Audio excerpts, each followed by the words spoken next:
নমস্কাৰ এই মুহূৰ্তত আহি পৰিছে ৰাতিপুৱাৰ কেইবাটাও গুৰুত্বপূৰ্ণ খবৰ। আজি 16 ছেপ্টেম্বৰ। অসমৰ লগতে ভাৰতৰ বিভিন্ন প্ৰান্তৰ পৰা এনে ধৰণৰ খবৰসমূহ নিতৌ চাবৰ কাৰণে চেনেলটো ছাবস্ক্ৰাইব কৰি ভিডিঅ'টোত এটা লাইক কৰি দিব। এই মুহূৰ্তত জনাই আছো এটা গুৰুত্বপূৰ্ণ খবৰ। নেপালৰ দৰে আন্দোলন হলে অসমৰ মানুহে প্ৰথমে অখিল গগৈৰ ঘৰটো কৰোৱাই দিব। অসমৰ মানুহে অখিল গগৈৰ বিৰুদ্ধে গুজৰি গুমৰি আছে। অখিল গগৈয়ে কৈছিল হিমন্ত বিশ্ব শৰ্মাৰ বিৰুদ্ধে, হিমন্ত বিশ্ব শৰ্মাৰ হিটলাৰী শাসন ব্যৱস্থাৰ বিৰুদ্ধে, স্বৈৰতন্ত্ৰৰ বিৰুদ্ধে অসমৰ যুৱকসকলে নেপালৰ পৰা শিক্ষা লৈছে আৰু অসমত যিকোনো সময়ত নেপালৰ দৰে পৰিস্থিতিৰ সৃষ্টি হ'ব পাৰে। অখিল গগৈৰ এই মন্তব্যৰ পাছতে সৰব হৈ পৰিছে হিমন্ত বিশ্ব শৰ্মা। হিমন্ত বিশ্ব শৰ্মাই কৈছে, মোৰতো একো সমস্যা নাই, সকলোৱে মোক মামা বুলিয়েই মাতে, কিন্তু বিপদ হ'ব অখিল গগৈৰ। পৰৱৰ্তী খবৰ, অমৃত ভাৰত হোৱালৈকে মোদী প্ৰধানমন্ত্ৰী হৈ থাকিব লাগে। ৭৫ বছৰত মোদীয়ে অৱসৰ লোৱাৰ বিৰোধ হিমন্ত বিশ্ব শৰ্মাৰ। আন এটা খবৰ, বনতাৰাক দোষমুক্ত ঘোষণা কৰিলে উচ্চতম ন্যায়ালয়ে। SITৰ প্ৰতিবেদনৰ পাছতেই ৰিলায়েন্স ফাউণ্ডেশ্যনৰ বনতাৰাক লৈ দোষমুক্ত। বন্যপ্ৰাণী বিশেষকৈ হাতীৰ ক্ষেত্ৰত বনতাৰাই উলংঘা কৰা নাই কোনো নিয়ম। ন্যায়াধীশ পংকজ মিঠাল আৰু প্ৰসন্ন বি ভাৰালে দিছে এই ৰায়দান। পৰৱৰ্তী খবৰ, বিহাৰত ভোটাৰ তালিকাৰ বিশেষ বিস্তৃত সংশোধনী, চমুকৈ SIRক লৈ নিৰ্বাচন আয়োগক সকিয়নি উচ্চতম ন্যায়ালয়ৰ।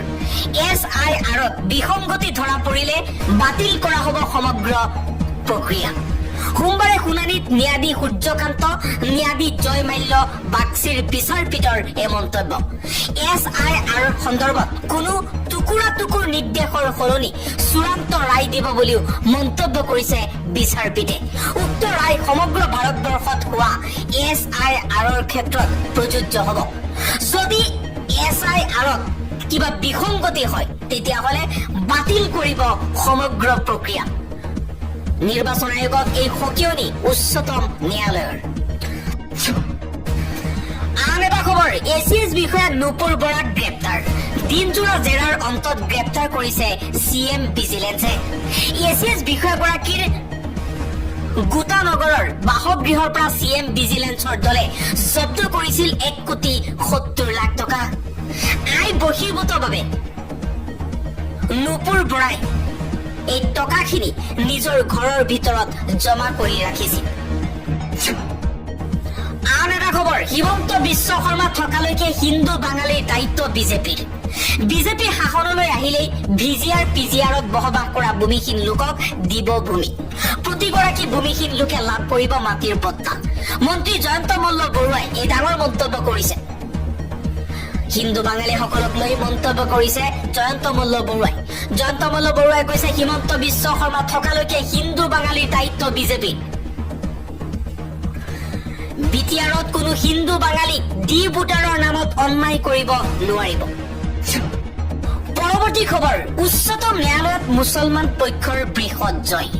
20 কোটি মুছলমানক সকাহ দিলে উচ্চতম ন্যায়ালয়ে। ৱাকফ সংশোধনী আইনক লৈ উচ্চতম ন্যায়ালয়ে জাৰি কৰিলে অন্তৰ্বৰ্তীকালীন আদেশ। ৱাকফ বোৰ্ডৰ মুখ্য বিষয়া হ'ব নোৱাৰিব অমুছলমান। আন এটা খবৰ, গুৱাহাটী মহানগৰীত পুনৰ সংঘটিত হৈছে ভয়ংকৰ ভূমিস্খলনৰ ঘটনা। বাথৰুমলৈ যোৱাৰ সময়তে সংঘটিত হৈছে কোনেও নভবা ঘটনাটো। ভূমিস্খলনত পাহাৰৰ শিল মাটি বাগৰি সন্ধানহীন মহিলা। গুৱাহাটী মহানগৰীত পুনৰ সংঘটিত হৈছে ভয়ংকৰ ভূমিস্খলনৰ ঘটনা।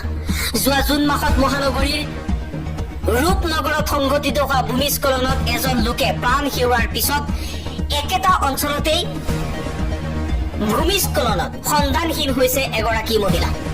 সোমবাৰে ৰূপনগৰৰ সাইবাবা মন্দিৰৰ সমীপৰ পাহাৰী বড়ো পথত সংঘটিত হৈছে এই ভূমিস্খলনৰ ঘটনা। ৰূপনগৰত পাহাৰৰ প্ৰকাণ্ড শিল, ৰঙামাটি খহি ৰীনা ডেকা দাস 45 বছৰৰ বয়সীয়া মহিলাগৰাকী সন্ধানহীন হৈ থকাৰ লগতে তেওঁৰ ঘৰটোৰ এটা অংশ বিধ্বস্ত হৈ পৰিছে। উজনি অসম। জনজাতিকৰণৰ দাবীৰে স্তব্ধ উজনি অসম। পুৱা 5 বজাৰ পৰাই অৰ্থনৈতিক অৱৰোধ মৰাণ জনগোষ্ঠীয় লোকৰ শ শ মালবাহী ট্ৰাক অৱৰোধ কৰি বৃহৎ প্ৰতিবাদী কাৰ্যসূচী ৰূপায়ণ তিনিচুকীয়াৰ পৰা কোনো সামগ্ৰী ওলাই আহিবলৈ নিদিয়ে মৰাণসকলে তেল কয়লা চাহ কাঠ সকলো বন্ধ কৰাৰ বৃহৎ সিদ্ধান্ত জনজাতিকৰণৰ দাবীৰে মৰাণ জনগোষ্ঠীৰ অৰ্থনৈতিক অৱৰোধ অৰ্থনৈতিকভাৱে অসম স্তব্ধ কৰি দিয়াৰ হুংকাৰ প্ৰদান কৰিছে মৰাণ জনজাতিৰ কেইবাটাও সংগঠনৰ এই বৃহৎ গণতান্ত্ৰিক প্ৰতিবাদ জনজাতিকৰণৰ দাবীৰে মুঠতে স্তব্ধ হৈ পৰিছে উজনি অসমত আবদ্ধ হৈ আছে শ শ মালবাহী ট্ৰাক অৰ্থনৈতিক অৱৰোধ ঘোষণা কৰিছে মৰাণ জাতীয় সংগঠনসমূহে 6 জনগোষ্ঠীৰ জনজাতিকৰণৰ দাবীৰে নিতৌ প্ৰতিবাদ অব্যাহত আছে বিজেপি চৰকাৰৰ বিৰুদ্ধে এইবাৰ প্ৰতিবাদী কাৰ্যসূচী ৰূপায়ণৰ লগতে সমগ্ৰ উজনি অসম স্তব্ধ কৰি দিছে মৰাণসকলে মুঠতে যিকোনো প্ৰকাৰে 6 জনগোষ্ঠীৰ জনজাতিকৰণ লাগিবই মৰাণসকলৰ পৰৱৰ্তী খবৰ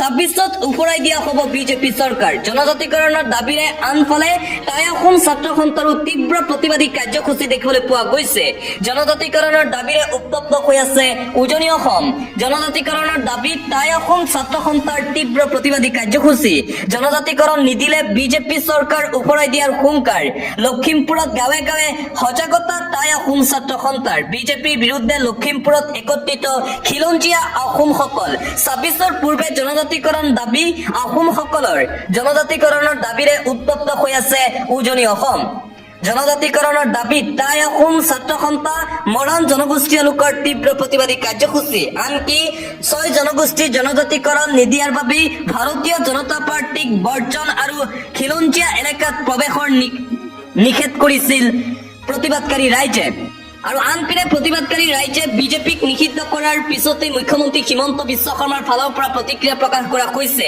6 জনগোষ্ঠীৰ জনজাতিকৰণ সন্দৰ্ভত পুনৰবাৰ ডাঙৰ মন্তব্য কৰিছে ৰাজ্যৰ মুখ্যমন্ত্ৰী ডক্টৰ হিমন্ত বিশ্ব শৰ্মাই কি কৈছে মুখ্যমন্ত্ৰী হিমন্ত বিশ্ব শৰ্মাই চাই আহক বিজেপিক নিষিদ্ধ কৰিলে জনজাতিকৰণ কেনেকৈ হ'ব বুলি প্ৰশ্ন মুখ্যমন্ত্ৰীৰ জনজাতিকৰণৰ প্ৰক্ৰিয়া ইতিবাচকভাৱে বহু আগুৱাইছে আন্দোলনে জনজাতিকৰণত পলম শেষ কৰিব মুখ্যমন্ত্ৰীৰ মন্তব্য জোৰ সমতল প্ৰতিবাদ গণ্ডগোল হলে প্ৰক্ৰিয়া দেৰি হৈ যাব নৱেম্বৰত জনজাতিকৰণক লৈ ৰিপৰ্ট আহিবই বুলি মন্তব্য মুখ্যমন্ত্ৰীৰ ৰিপৰ্ট বেয়া আহিলে প্ৰতিবাদ কৰিব এতিয়া প্ৰতিবাদ কৰিব নালাগে আন্দোলনৰ কাৰণেই অসম পিছুৱাই গৈছে বুলি মন্তব্য মুখ্যমন্ত্ৰীৰ আন্দোলন হলে অসম পিছুৱাই যায় গতিকে আন্দোলন বন্ধ হ'ব লাগে অসমত বিজেপিক দূৰত ৰাখিলে আন দলে জনজাতিকৰণ নকৰে বিজেপিক দূৰত পঠিয়ালে ক্ষতি অসমৰো হ'ব বিজেপিৰো হ'ব আন্দোলন নহয় আলোচনাৰ মাজেৰে সমাধান হ'ব 6 জনগোষ্ঠীৰ জনজাতিকৰণক লৈ এই ডাঙৰ ঘোষণা ৰাজ্যৰ মুখ্যমন্ত্ৰী হিমন্ত বিশ্ব শৰ্মাৰ আৰু দেখিবলৈ পোৱা গৈছিল যে 6 জনগোষ্ঠীৰ জনজাতিকৰণৰ দাবীৰে বিজেপিক নিষিদ্ধ কৰিছিল খিলঞ্জীয়া ৰাইজে আৰু তাৰ পিছতেই মুখ্যমন্ত্ৰী হিমন্ত বিশ্ব শৰ্মাই জনজাতিকৰণক লৈ এইদৰে প্ৰতিক্ৰিয়া প্ৰকাশ কৰে দিবলৈ চোৱা আন এটা অতিকৈ গুৰুত্বপূৰ্ণ খবৰ এটা ভাল খবৰ ৰাজ্যৰ লাখ লাখ যুৱক যুৱতীসকলৰ বাবে এটা ভাল খবৰ আহি পৰিছে আৰু ৰাজ্যৰ লাখ লাখ যুৱক যুৱতীৰ বাবে এই ভাল খবৰ অসম আৰক্ষীত পুনৰ হ'ব বৃহৎ নিযুক্তি অক্টোবৰত মুকলি হ'ব অসম পুলিচৰ চাকৰি ৰাজ্য চৰকাৰৰ ফালৰ পৰা এই ঘোষণা কৰা হৈছে বিটিচি নিৰ্বাচনৰ প্ৰচাৰ সভাতেই মুখ্যমন্ত্ৰীয়ে কৰিলে এই ডাঙৰ ঘোষণা লাখ লাখ নিবনুৱা যুৱক যুৱতীসকলৰ বাবে এই ভাল খবৰ দিছে মুখ্যমন্ত্ৰী হিমন্ত বিশ্ব শৰ্মাই আৰক্ষীৰ চাকৰিৰ বাবে অনুশীলন কৰা যুৱক যুৱতীয়ে পাব আৰক্ষীৰ চাকৰি অক্টোবৰত ৰাজ্য চৰকাৰে মুকলি কৰিব অসম আৰক্ষীৰ চাকৰিৰ পদ নৱেম্বৰ মাহত নিযুক্তিৰ বাবে হ'ব পৰীক্ষা ইতিমধ্যে ঘোষণা কৰিছে মুখ্যমন্ত্ৰী হিমন্ত বিশ্ব শৰ্মাই অক্টোবৰ মাহতেই বহু নিবনুৱাই খানাপাৰাত পাব নিযুক্তি পত্ৰ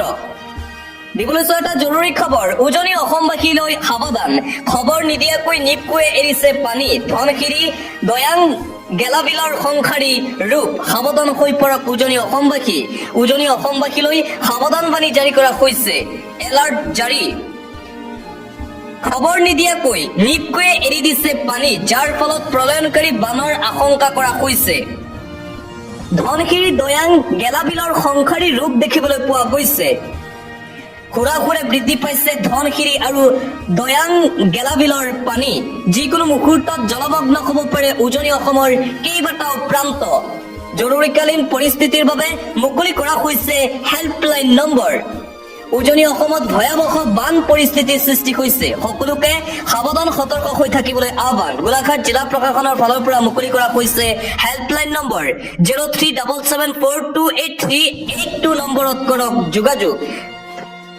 পৰৱৰ্তী খবৰ, এপিএছচি 2019 এছিএছ নুপুৰ বৰাৰ বিপদ, ওলাইছে লাখে লাখে কোটিয়ে কোটিয়ে টকা। ভয়ংকৰ বিপদত এইবাৰ বিষয়া। নুপুৰ বৰাৰ বাসগৃহত চিএম ভিজিলেন্সৰ অভিযান। এই পৰ্যন্ত উদ্ধাৰ হৈছে 1,70,00,000ৰো অধিক টকা। গোটানগৰৰ বাসগৃহত পুৱাৰে পৰা চলিছে চিএম ভিজিলেন্সৰ অভিযান। আই বহিৰ্ভূত সম্পত্তিৰ গোচৰত অভিযান। কাৰ্বি আংলঙত সহকাৰী আয়ুক্ত হৈ থাকোঁতেই টকা আত্মসাতৰ অভিযোগ। শেহতীয়াকৈ গৰৈমাৰীৰ চক্ৰ বিষয়া নুপুৰ বৰা টকা ঘটিবৰ বাবে মেচিনসহ উপস্থিত SBIৰ দল। বৰপেটাত চক্ৰ বিষয়া হৈ থাকোঁতেও দুৰ্নীতি কৰাৰ অভিযোগ। লাট মণ্ডলৰ সৈতে মিলি সংঘটিত কৰিছিল চৰম দুৰ্নীতি। বৰপেটাতো লাট মণ্ডল সুৰজিৎ ডেকাৰ ঘৰত অভিযান। 2019 এছিএছ বিষয়া নুপুৰ বৰাৰ এতিয়া ভয়ংকৰ বিপদ। দিবলৈছো এটা পলিটিকেল ব্ৰেকিং নিউজ। শক্তি বৃদ্ধি পাইছে কংগ্ৰেছ দলৰ। পুনৰবাৰ ভাৰতীয় জনতা পাৰ্টীত পদত্যাগৰ জোৱাৰ দেখিবলৈ পোৱা গৈছে। বিজেপি এৰি শ শ কৰ্মী কংগ্ৰেছত যোগদান। 26ৰ বিধানসভা নিৰ্বাচনৰ পূৰ্বে শক্তি বৃদ্ধি পাইছে কংগ্ৰেছ দলত। কংগ্ৰেছলৈ সোঁত বৈছে শাসকীয় দলৰ নেতা কৰ্মীৰ। একেদিনাই কংগ্ৰেছত যোগদান শতাধিক বিজেপি কৰ্মীৰ। পাহাৰীয়া জিলাৰ পৰা বিজেপিক প্ৰতিহত কৰাৰ লক্ষ্য কংগ্ৰেছৰ। 26 চনত গৌৰৱ গগৈৰ নেতৃত্বত চৰকাৰ গঠনৰ লক্ষ্য। ডিমা হাছাওত কংগ্ৰেছৰ বৃহৎ যোগদান কাৰ্যসূচী দেখিবলৈ পোৱা গৈছে। এপিচিচিৰ সম্পাদক নিৰ্মল লাংথাছৰ নেতৃত্বত যোগদান। 2026 চনৰ বিধানসভা নিৰ্বাচনৰ পূৰ্বে এফালে ভাৰতীয় জনতা পাৰ্টীত পদত্যাগৰ জোৱাৰ আৰু আনফালে নিতৌ শক্তি বৃদ্ধি পাই আছে কংগ্ৰেছ দলৰ। দেখিবলৈ পোৱা গৈছে যে আজিৰ দিনটোতো শ শ লোকে একেলগে বিজেপি ত্যাগ কৰি কংগ্ৰেছ দলত আনুষ্ঠানিকভাৱে যোগদান কৰিছে। দিবলৈছো আন এটা গুৰুত্বপূৰ্ণ খবৰ। জনাঞ্চলত উচ্ছেদ হলে সংখ্যালঘুৰ সন্মুখত মই থিয় দিম, মন্ত্ৰী ৰঞ্জিত কুমাৰ দাসৰ ঘোষণা। জনাঞ্চলত সংখ্যালঘুক উচ্ছেদ কৰিলে বাধা দিব ৰঞ্জিত কুমাৰ দাসে। সংখ্যালঘুক উচ্ছেদক কৰিলে বাধা দিবলৈ আগত থিয় হব মন্ত্ৰী। বনাঞ্চলত নথকা সংখ্যালঘু আতংকিত হবলৈ নালাগে। মোবাইল চাই সংখ্যালঘুক আতংকিত নহবলৈ আহ্বান। বনাঞ্চলত চলা উচ্ছেদক সমৰ্থন কৰিছে মাদানীয়েও। বিটিচিত বিজেপি চৰকাৰ হলে প্ৰথমে ভূমিৰ অধিকাৰ দিয়া হব বুলি মন্তব্য ৰঞ্জিত কুমাৰ দাসৰ। উত্তৰাধিকাৰী সূত্ৰে সকলোকে ভূমিৰ পট্টা দিয়া হব। সকলো জাতি ধৰ্মৰ লোককে দিয়া হব ভূমিৰ অধিকাৰ। সংখ্যালঘুক উচ্ছেদ, ভূমিৰ অধিকাৰক লৈ বিজেপি মন্ত্ৰী ৰঞ্জিত কুমাৰ দাসৰ এই ডাঙৰ প্ৰতিশ্ৰুতি। পৰৱৰ্তী খবৰ, বিটিচি নিৰ্বাচনৰ পূৰ্বে ওলাইছে টকা। বিটিচি নিৰ্বাচনৰ পূৰ্বে নদীত টকাৰ উজান। বান্দিলে 500 টকীয়া উটি আহিল নদীত। 500 টকীয়া নোট গণি ভাগৰিছে আৰক্ষী বিষয়াসকল। শিয়ালমাৰী চৰত নৈত উদ্ধাৰ বান্দিলে টকা। নৈত ভাসি অহা বেগত উদ্ধাৰ 500 টকীয়া বান্দিল। আৰক্ষী উপস্থিত হৈ জাল নোটৰ বান্দিল বুলি চিনাক্ত কৰে। জাল নোট উদ্ধাৰৰ পাছতেই অঞ্চলজুৰি তীব্ৰ চাঞ্চল্য। বিটিচি নিৰ্বাচনৰ পূৰ্বে নদীত টকাৰ উজান। পৰৱৰ্তী খবৰ, ভগৱান শ্ৰীকৃষ্ণতকৈ গৌৰৱ গগৈ ওপৰত নেকি? মাদ্ৰাছাত গৌৰৱৰ জন্মদিন। জন্মাষ্টমীত কিয় শুই আছে বিধায়ক নুৰুল হুদা? মাদ্ৰাছাত গৌৰৱৰ জন্মদিন পাতিব পাৰে, কিন্তু জন্মাষ্টমী কিয় নাপাতে? ভগৱান শ্ৰীকৃষ্ণতকৈ গৌৰৱ গগৈ ওপৰত নেকি? শ্ৰীকৃষ্ণতকৈও গৌৰৱ গগৈক ওপৰত ৰাখে নেকি নুৰুল হুদাই? কিয় জন্মাষ্টমী পালন কৰিব নোৱাৰিলে বিধায়ক নুৰুল হুদাই? ইছলামৰ বিধিত জন্মদিন নাই, তথাপিও জন্মদিন উদযাপন কৰা হৈছে। কি যুক্তিক নুৰুল হুদাই গৌৰৱৰ জন্মদিন মাদ্ৰাছাত পাতিলে? মাদ্ৰাছাত শ্ৰীকৃষ্ণৰ জন্মদিন পালন কিয় নকৰিলে বিধায়কগৰাকীয়ে? নুৰুল হুদাক প্ৰশ্ন কৰিছে ৰাইজৰ দলে। ৰাইজৰ দলৰ নেতা ৰাইখান উদ্দিনৰ এই মহা বিস্ফোৰণ। ভগৱান শ্ৰীকৃষ্ণতকৈ গৌৰৱ গগৈ ওপৰত নেকি বুলি প্ৰশ্ন কৰিছে ৰাইখানে। অন্য এটা খবৰ, চেঙাজানত উচ্ছেদিতৰ মাজত আতংক। উচ্ছেদিতই নিজেই ভাঙিলে নিজৰ ঘৰ বাৰী। ৰাজ্যত পুনৰ উচ্ছেদিতৰ মাজত হাহাকাৰ পৰিস্থিতিৰ সৃষ্টি হৈছে। প্ৰশাসনৰ উচ্ছেদত জাননী পাই উচ্ছেদিতই ভাঙিছে নিজৰ ঘৰ দুৱাৰ। শতাধিক উচ্ছেদিত পৰিয়ালে নিজেই ভাঙিলে নিজৰ ঘৰ দুৱাৰ। কেৱল বাছি বাছি সংখ্যালঘু লোকক উচ্ছেদ কৰাৰ অভিযোগ উত্থাপন। চেঙাজানৰ শ শ বেদখলকাৰী পৰিয়ালত হাহাকাৰ পৰিস্থিতিৰ সৃষ্টি হৈছে। 70-80 বছৰ ধৰি ইয়াত থকাৰ পাছতো কিয় কিয় উচ্ছেদ কৰিছে? সন্তানক লৈ আমি ক'ত যাম বুলি প্ৰশ্ন চৰকাৰক উচ্ছেদিত ৰাইজৰ। আমাকো মৰম চেনেহ কৰি মুখ্যমন্ত্ৰীয়ে অলপ দয়া কৰক। চৰকাৰে আমাক কিয় ঘৰ দিছিল যদি ভাঙি পেলাই এতিয়া? আমাক আমাৰ স্থানতে ঘৰ মাটি ঘূৰাই দিয়ক বিজেপি চৰকাৰে। প্ৰশ্ন আৰু ক্ষোভ উজাৰিছে উচ্ছেদিত ৰাইজে। পৰৱৰ্তী খবৰ, হঠাৎ মগজু খোৱা ভাইৰাছৰ ভয়ংকৰ সংসাৰ। ইতিমধ্যেই 6জনকৈ লোকৰ মৃত্যু হৈছে বুলি জানিব পৰা গৈছে। COVID-19ৰ সংসাৰৰ পাছত দেশত এইবাৰ নতুন ভাইৰাছৰ সন্ত্ৰাস। বৰ্তমান পৰ্যন্ত ভয়ংকৰ ভাইৰাছৰ সংসাৰত মৃত্যু 6জনৰ। দেশৰ প্ৰান্তে প্ৰান্তে আন এটা খবৰ, ধুনীয়া বানে নষ্ট কৰিলে খেতিয়কৰ সপোন। প্লাবিত হল লখিমপুৰ, বিশ্বনাথ, শোণিতপুৰ আৰু ওদালগুৰি। বিগত কিছুদিন ধৰি হোৱা প্ৰচণ্ড বৰষুণৰ ফলত অসমৰ একাধিক জিলাত বানপানীৰ সৃষ্টি হৈছে। গাঁও আৰু খেতিপথাৰ প্লাবিত হৈ পৰিছে। বানাক্ৰান্ত পৰিয়ালসমূহ স্থানচ্যুত কৰা হৈছে। কেইবাখনো নদীৰ পানী বিপদসীমাৰ ওপৰেৰে বৈছে আৰু কেইবাটাও মথাউৰি ভাঙো অৱস্থাত পৰিছে। বিশ্বনাথ জিলাৰ গহপুৰ মহকুমাত মথাউৰি ভাঙি বিস্তৃত অঞ্চলত বানৰ কবলত পৰিছে। ব্ৰহ্মজান নদীয়ে বিধ্বংসী ৰূপ ধাৰণ কৰিছে। মহেন্দ্ৰপুৰ, দৰিয়াঘাট, খাটৰবাৰীকে ধৰি গাঁওসমূহ এতিয়া ভয়াৱহ বানপানীৰ কবলত পৰিছে। বালিপাৰাৰ চাৰিদুৱাৰ ৰাজচক্ৰৰ অন্তৰ্গত কেইবাখনো গাঁও পানীৰ তলত ডুব গৈছে। পাহাৰীয়া নৈৰ জলপৃষ্ঠ তীব্ৰতৰ বৃদ্ধি পোৱাৰ ফলত চাপলগাঁও, বংগীজুলি, দুৱাংগনি আৰু দক্ষিণখিলা গাঁৱত বানপানীৰ সৃষ্টি হৈছে। বিধায়ক পদ্ম হাজৰিকাই কৈছে, বিধায়ক হিচাপে মোৰ সমগ্ৰ কাৰ্যকালত মই কেতিয়াও এনে ভয়াৱহ বানপানীৰ সাক্ষী হোৱা নাই। অৰুণাচলৰ পৰা পানী নামি আহিছে। ক্ষতিগ্ৰস্ত বাসিন্দাসকলক সহায় আৰু সমৰ্থন আগবঢ়োৱাৰ বাবে আমি যৎপৰোনাস্তি চেষ্টা কৰিছো বুলি মন্তব্য কৰিছে বিধায়কজনে। লখিমপুৰ জিলাৰ বিহপুৰীয়াত দেওবাৰে নিশাৰ পৰা হোৱা বৰষুণৰ ফলত নাৰায়ণপুৰ ৰাজচক্ৰত ভয়াৱহ বানপানীৰ সৃষ্টি হৈছে। উফন্দি অহা চেঁচা নদীয়ে কেইবাখনো গাঁও ক্ষতিগ্ৰস্ত কৰিছে। পৰৱৰ্তী খবৰ, 7 অক্টোবৰত নিৰ্ধাৰণ হ'ব বিহাৰ SIR গোচৰৰ চূড়ান্ত শুনানি। সমগ্ৰ ভাৰততে প্ৰযোজ্য হ'ব উচ্চতম ন্যায়ালয়ৰ এই ৰায়।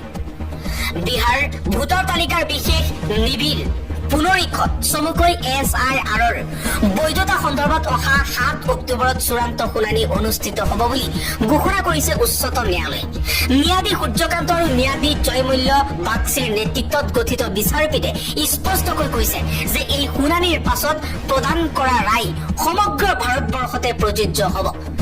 আদালতে প্ৰাথমিকভাৱে কোনো মতামত প্ৰদান নকৰি জানিবলৈ দিয়ে যে বিহাৰৰ SIR প্ৰতি প্ৰত্যাহ্বান কৰা পক্ষক দেশজোৰা SIR প্ৰক্ৰিয়াৰ বৈধতা সন্দৰ্ভত যুক্তি উপস্থাপন কৰাৰ অনুমতি দিয়া হ'ব। ভোটাৰ তালিকা পুনৰীক্ষণ প্ৰক্ৰিয়া পৰিচালনা কৰা ভাৰতীয় নিৰ্বাচন আয়োগে আইন অনুসৰি কাম কৰিছে বুলি আদালতে মন্তব্য কৰে। যদিও আদালতে সকীয়াই দিছে যে যদি এই প্ৰক্ৰিয়াত কোনো অনিয়ম বা অবৈধ কাৰ্যকলাপৰ প্ৰমাণ পোৱা যায় তেন্তে সমগ্ৰ সংশোধনী প্ৰক্ৰিয়াটোকেই বাতিল কৰা হ'ব। ইয়াৰ লগতে বিহাৰত ভোটাৰ পঞ্জীয়নৰ বাবে 12টাকৈ নথিৰ মাজত আধাৰ কাৰ্ডক অন্যতম নথি হিচাপে গ্ৰহণ কৰাৰ 8 ছেপ্টেম্বৰৰ আদেশ সন্দৰ্ভতো আদালতে স্পষ্ট বক্তব্য আগবঢ়াইছে। আদালতে কৈছে আধাৰ কোনো নাগৰিকত্বৰ প্ৰমাণ নহয় আৰু ইয়াৰ সত্যতা নিৰ্বাচন আয়োগে পৰীক্ষা কৰিব লাগিব।